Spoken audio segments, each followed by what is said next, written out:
All right. So Lane and his trolls. All right, be more specific. Lane and his trolling. Just trolling tweets. Trolling. And let's start from the beginning. Okay. I'm just going to call it like I see it. I don't think it was coincidence that the first Sunday press conference was the Sunday before Alabama.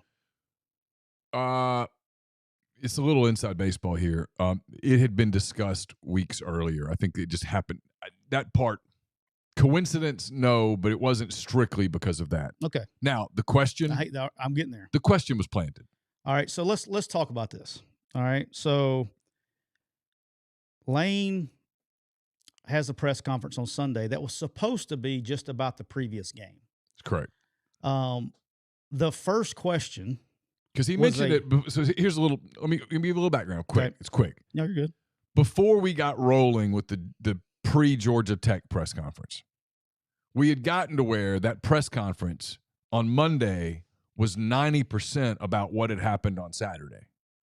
Like for the Tulane game, everybody was asking questions about what had happened in the Mercer game. For the Georgia Tech game, everybody was asking questions about what had happened in the Tulane game.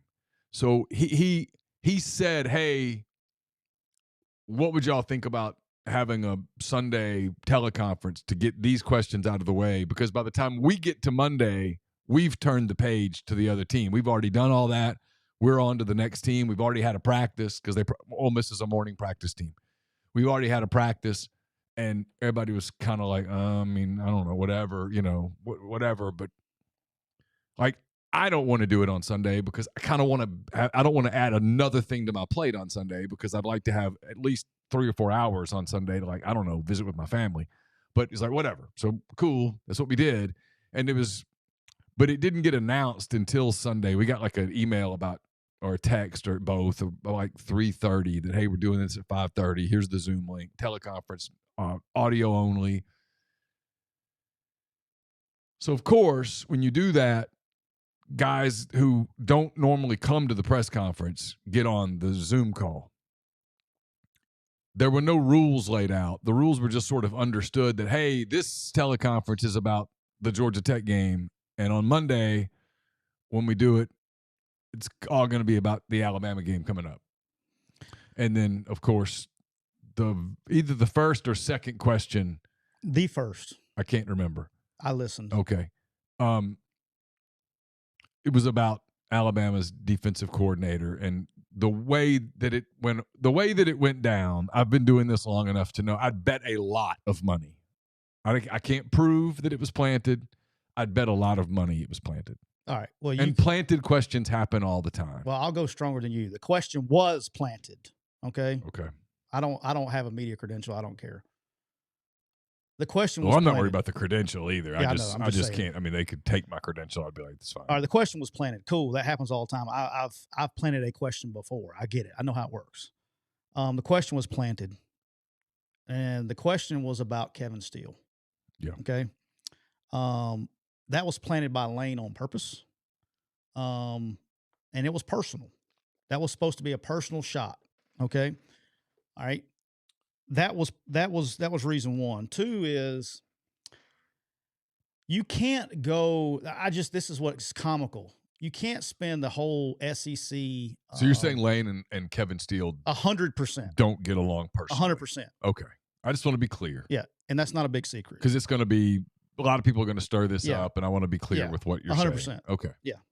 And so it was a personal to try to get at him. Okay. Now, point two is he knew going by Sunday that it would get back. Josh Maxim at Alabama would hear it, and he was going to have a response ready to go by the Monday press conference. That's the media relations person. That's the head media SID at Alabama. At Alabama. Okay. All right. So he says what he says. All right.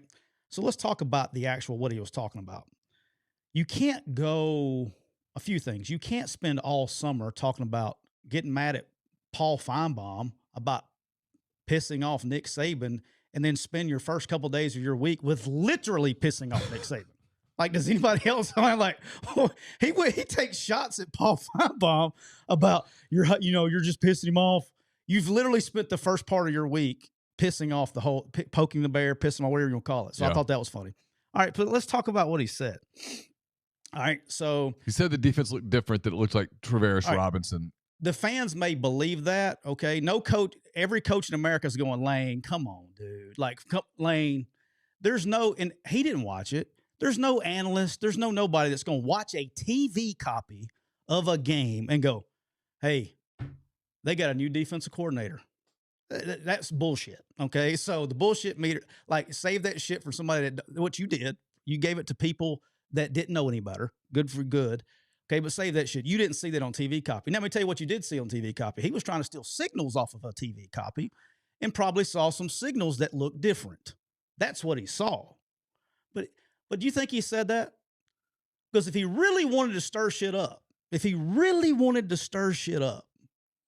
you don't think he has Kevin Steele's phone number or Nick Saban's phone number? Shoot him a text. If you really want to make it personal, you really want to get out there and get it. There was other ways to deliver that message.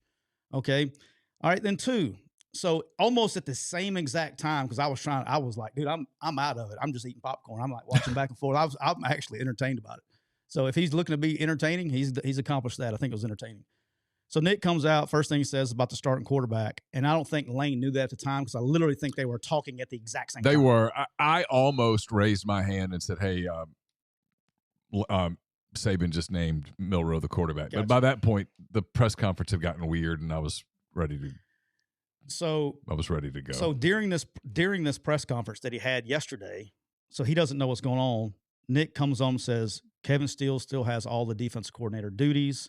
We changed some administration of how we send in the plays to make it go faster. That's what he said. He addressed it. Press conference was short.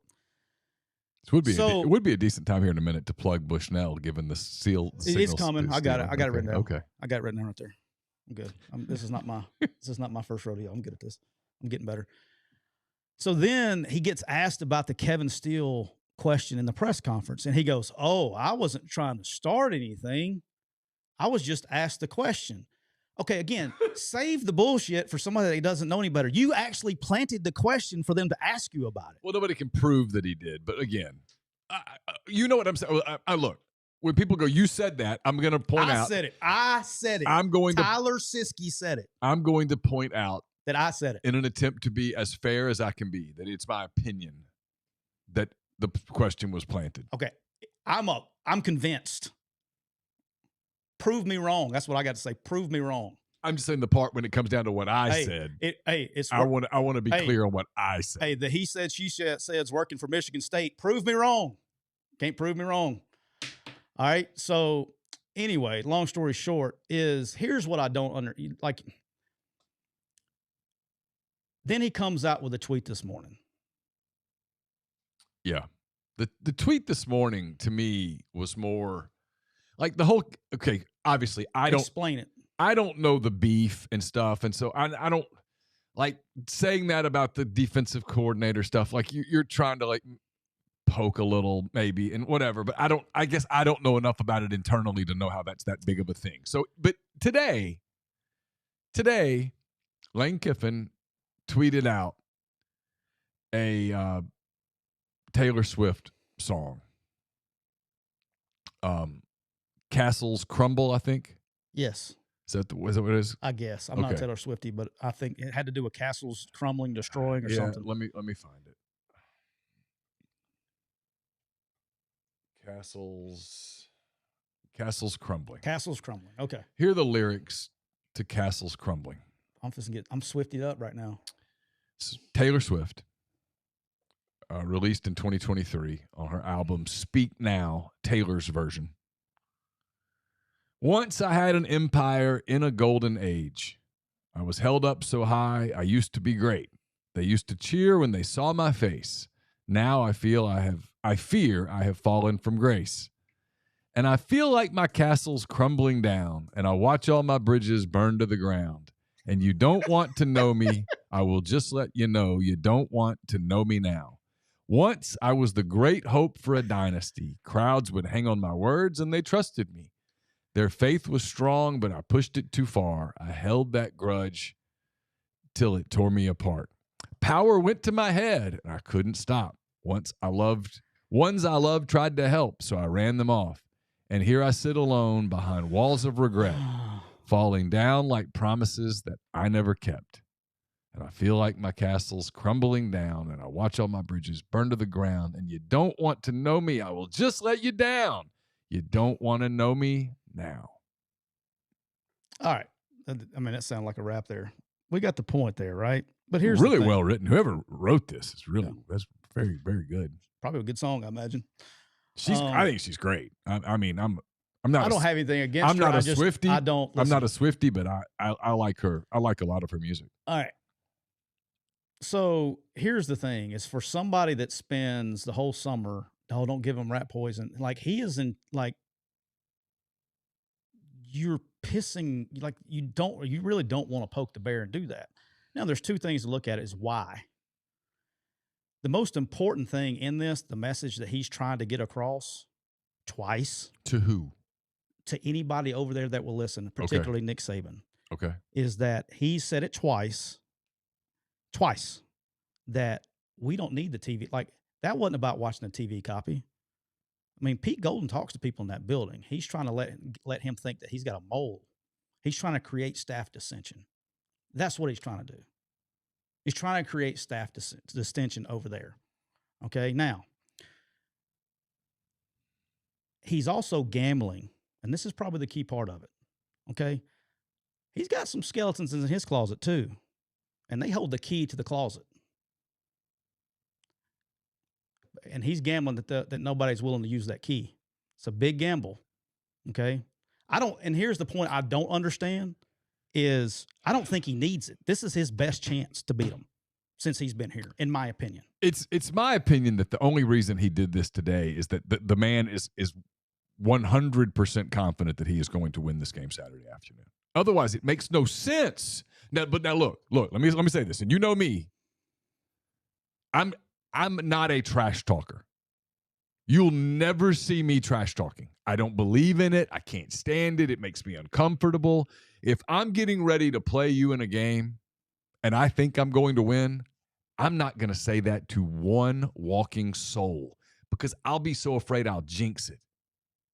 Okay? Never. And so here's the thing I got. And I said this about this. This is the part of this deal that I don't get. You can't say on one breath, and no, we're not becoming an Ole Miss show today. This is a big game Saturday. It's a big game. I mean, the winner of this game is in really good shape. The loser of this game, I think, is in trouble. Okay? I do. I could be wrong. We'll see. You want opinions? Well, I'm giving you one. You can't say that, hey, this game is just like Mitchell says, I'm not sure I'd call it trash talk. When you say the dynasty's dead and the castle's crumbling, it's trash talk. You're saying it's over. That's what you're saying. You're sending a message, I think you're done.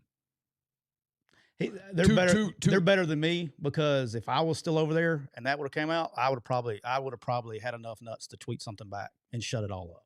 So he's gambling that people don't have enough nuts or voice to, because there's a lot of shit that could get said back and shut it up real quick. It's not that. They're going to play the game. I mean, and so, but the thing I've got with it is this: like, this is you say in one breath that this is just another game. It's the next game. You've got all the respect, blah blah blah blah blah, and then here you go. And boy, the message it sends, if to me that I get from it is, no, this is not just any game. This is the game. And the problem that I have with it is that, and it's not me. I don't care. Whatever happens, happens. I mean, I've said this to many people. I've covered Sugar Bowl, I've covered 2 and 10, and I've covered everything in between. And I've made it work from a business standpoint. So it'll be all right. But come Sunday morning, win or lose, you got to turn the page to LSU. Quick. Because they're probably going to make the trip that's on the schedule. So you got to turn the page to that game. And when you make this game the end-all, be-all, one way or the other, you're creating a scenario ripe for a letdown. To me, the fact that you don't see Alabama responding to it is because that's not how they operate. Now, do they have the talent? Do they have the talent to beat Ole Miss on Saturday? Yes, sure. Does Ole Miss have the ability to beat Alabama on Saturday? I think so. I don't know how the game's going to shake out. Obviously, if I did, I'd fly to Vegas and I'd make my bet and I'd buy my island someplace and disappear. I don't know how it's going to shake out, right? But it just feels personal. That's the I came away with it this morning. I looked at it and went, "Oh my God, what is that?" And then looked at it more, and the more I said, "This is personal. This isn't a playful jab." In my opinion, he might disagree and say, "I was just goofing around, having some fun on Twitter." Blah blah blah. It just felt like, no, this is personal. Like this is. Look, I'll say this: it's a hell of a dynasty. So when you go out on the limb and you go, the castle's crumbling, if that's what you're referencing, and almost certainly it is, you're saying that the greatest dynasty in college football history is crumbling. And even if you here's my point, even if you believe that, if you say it and then you're creating this spot for yourself. But Chase had a great point this morning on the Oxford XM podcast. Rationally, I look at it and go, boy, you say that and then it doesn't work out. You're going to get ridiculed. But in fairness to Kiffin, he's done some things like this in the past where the game didn't work out. And that fan base, they just, because they love him, they worship him, they revere him, they just kind of brush it off. On to the next. We will see. Look, I've told you, I don't mind saying this. I knew this week was coming. I knew he would do something. I do. I know the guy. I knew he'd do something. I did not know if it would go. I never thought it would go like that. That was a little, I don't know, shocking. I'm just the type, if I got a problem with somebody and I wanted to fuck with them, I'd pick up the phone and call them. I'd text them directly. I wouldn't put it out in the media. He didn't need to do that. That's the part that he's got the phone number. Oh, of course. Well, I mean, congratulations to CBS and to everybody who covers it, because it's given us something easy to talk about. Thank you, though. I appreciate it. Yeah, I mean, it's just you just gave us 20 minutes. Appreciate it. It's just kind of crazy. All right, with that being with the game, because we got to move on. Yeah, we got to move on. I'll finish with this. I think he thinks they're going to win, which 100%, which makes me go, well, this is interesting. I mean, I am. You know me. You've known me a long time. I don't typically get giddy about a game. Like super eager to watch a game. I can't, oh boy, it's just like popcorn and all that stuff. I'm pretty damn interested in this one. Like last week, you could have told me, hey, we're going to send somebody over there to cover the Georgia Tech game for you. I'd be like, okay, cool. Peace. This one, I'm like, no, I'm in. I want to see this. I'm really interested in where it goes.